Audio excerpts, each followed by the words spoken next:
तुमचं ह्या त्या माळापासून ते ह्या माळापर्यंत पाणी आहे, हे पाणी कुठं जाते सांगा? तळ्याला, खाली तळ्याला. मग कालवा कुठं आहे? कालवा आहे आंब्यापाशी मोठी नदी आहे त्या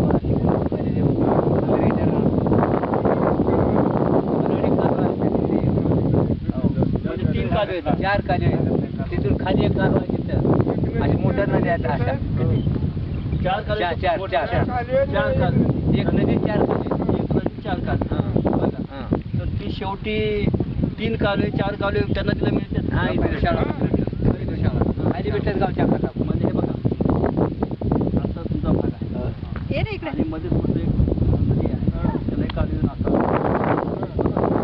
तर हा जो एवढा भाग आहे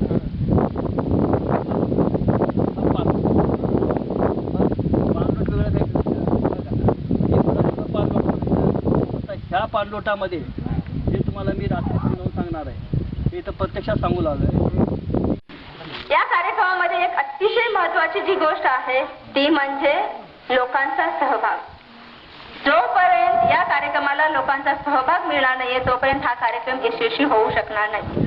तर मग लोकांचा सहभाग म्हणजे कुठल्या प्रकारचा सहभाग? 1 नंबर, आधीच्या फंडिंगची जी कामं झाली आहे त्यामध्ये काय होतं की कृषी अधिकारीच नियोजन करायचे, कृषी अधिकारी त्याची अंमलबजावणी आमच्या शेतांमधनं करायचे. पण आता या कार्यक्रमाच्या अंतर्गत आमच्या गावामध्ये पाणलोट समिती बनवलेली आहे. पाणलोट समितीच्या माध्यमातून आणि जे आपले तालुका कृषी अधिकारी आहे, पाणलोट समिती, तालुका कृषी अधिकारी आणि आमचे ग्रामस्थ या 3 प्रकारच्या लोकांना मिळून हा जो पाणलोट विकासाचा कार्यक्रम आहे तो शेतामध्ये राबवायचा आहे. दुसरी महत्वाची गोष्ट म्हणजे की यासाठी जो काही पैसा लागणार आहे, आधी काय व्हायचे की हा पैसा कृषी खात्यावरती जमा व्हायचा आणि कृषी खात्यात त्याचा खर्च करायचा. पण यावेळेस काय होणार आहे की जो पैसा येणार आहे तो समितीच्या म्हणजे डायरेक्ट समितीच्या अकाउंटवरती तो पैसा येणार आहे आणि समिती ते काम करून घेऊन त्या पद्धतीने त्या कामाचा रेकॉर्ड ठेवलं जाणार आहे. मला सांगा की यापूर्वीच्या कुठल्याही कार्यक्रमामध्ये आमच्या बचत गटाच्या महिलांचा विचार केला गेला नव्हता. पण या कार्यक्रमाच्या माध्यमातून आमची जी बचत गट आहेत, जी सक्षम बचत गट आहेत, या सक्षम बचत गटांसाठी एक फिरत्या निधीची तरतूद या कार्यक्रमाच्या माध्यमातून केली गेली आहे. पण एक गोष्ट लक्षात ठेवा की हा जो निधी आहे हा फिरता निधी आहे. हा निधी एका गटाकडनं दुसऱ्या गटाकडे जाणार आहे, दुसऱ्या गटाकडनं तिसऱ्या गटाकडे जाणार आहे. तो हा निधी फिरता असणार आहे. कुठल्याही एका गटाकडे तो राहून कुठल्याही प्रकारची सबसिडी या निधीतनं दिली जाणार नाहीये. त्याचबरोबर ज्या शेतकऱ्याच्या शेतामध्ये हे काम केलं जाणार आहे त्या शेतकऱ्यांना आपण उपभोक्ता गट असं म्हणतो. उपभोक्ता गटासाठीही या कार्यक्रमाच्या माध्यमातून आपण प्रशिक्षण देणार आहोत. आणि जे शेतमजूर आहेत, बिगर शेतकरी गट आहे आणि छोटे मोठे उद्योग व्यवसाय करणारे गावातले काही मंडळी असतील तर अशा लोकांसाठीही या कार्यक्रमाच्या माध्यमातून वेगवेगळ्या प्रकारचे प्रशिक्षण दिलं जाणार आहे आणि या कार्यक्रमाच्या माध्यमातून त्यांना मदत केली जाणार आहे.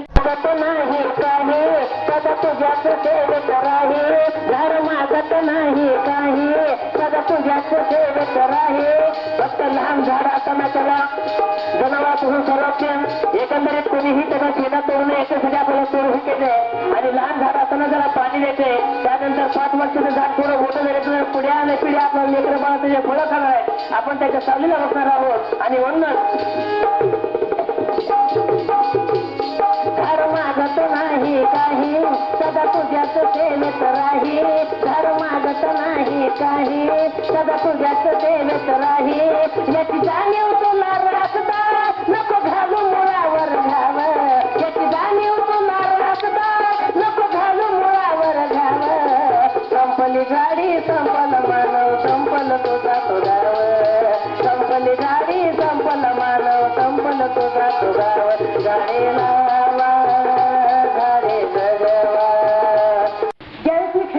होते त्यावेळेस मी बचत गटाच्या विषयावर मी बोलत होते आणि मला अनुभव काय यायचे.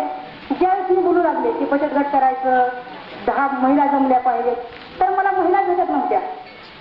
मला बोलण्यासाठी पुरुष येत होते आणि मी पुरुषांना समजावून सांगत होते की बचत गट ही का प्रक्रिया आहे. आणि महिला घराच्या बाहेर येत नव्हत्या सुरुवातीला, किती 15-16 वर्षापूर्वी.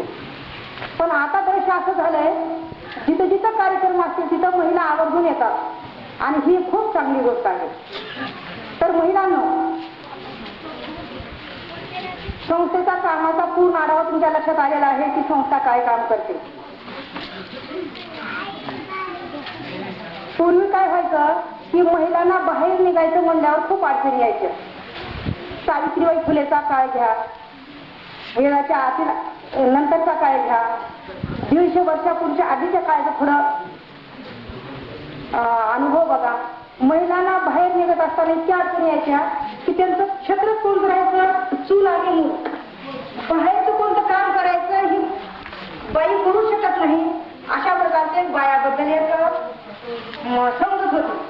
परंतु सावित्रीचा काळ घ्या आणि मला सांगा, पहिल्यांदा जर त्यांना प्रणाम करायचा असेल तर महात्मा ज्योतिरावांना नमन प्रणाम, लाख लाख कोटी कोटी प्रणाम करू, त्याचं स्वागत करू. कारण आशाईच्या पुरुषाने ज्या मातेनं आशाईच्या पुरुषाला जन्म दिली, त्यांनी महिलांचं पूर्ण शक्तिवान केली त्या पुरुषाने. तुम्हाला माहित आहे, सावित्रीबाईने जे आतापर्यंत जे कार्य केलं त्याला फक्त एकच पुरुष कारणीभूत आहे, तो म्हणजे महात्मा ज्योतिराव फुले. त्यांनी काय केलं की बाबा, महिलांची ताकद जर समाजामध्ये चांगल्या कामासाठी लावायची असेल, या शक्तीचा उपयोग जर समाजासाठी चांगल्या कामासाठी लावायचा असेल तर बाई शिकली पाहिजे. हा खोलवर भाग आहे, तिथे मोठे बनणारे घालून पाझर तलाव बांधले. असे 3 पाझर तलाव इथं आहेत.